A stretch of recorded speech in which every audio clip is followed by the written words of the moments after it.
Voulant être égal à Dieu, ils lui désobéirent en mangeant du fruit de l'arbre de la connaissance du bien et du mal.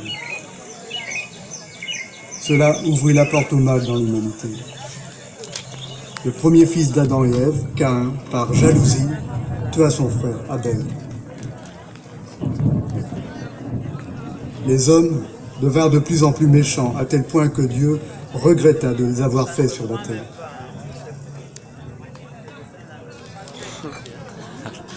Mais Noé obtint la faveur de l'Éternel. Noé était un homme juste et intègre.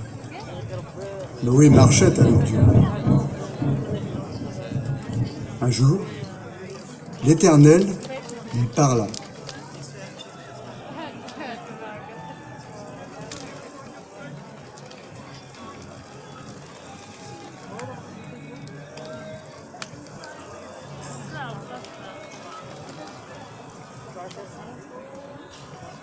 Et Noé fit exactement ce que Dieu lui avait ordonné.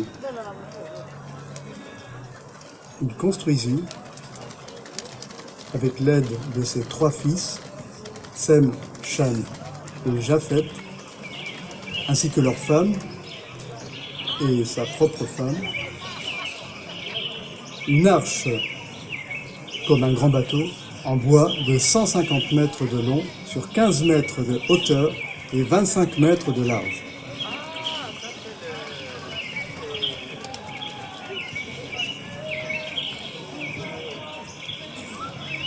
Puis, Dieu fit venir vers l'arche, le grand bateau, des couples de tous les animaux de la terre, selon leur espèce, le bétail, les reptiles et les animaux sauvages. Et Dieu referma la porte du grand bateau. Ensuite,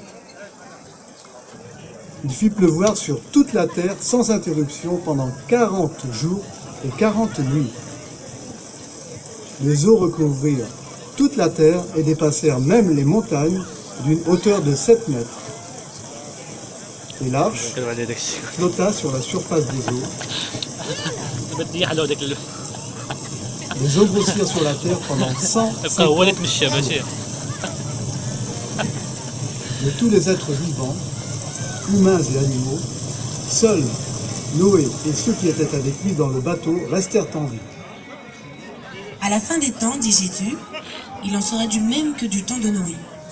Et je reviendrai par surprise chercher ceux qui m'appartiennent. At the end of time, said Jesus, it will be as it was in the day of Noah. I will come back unexpectedly to take those who belong to me.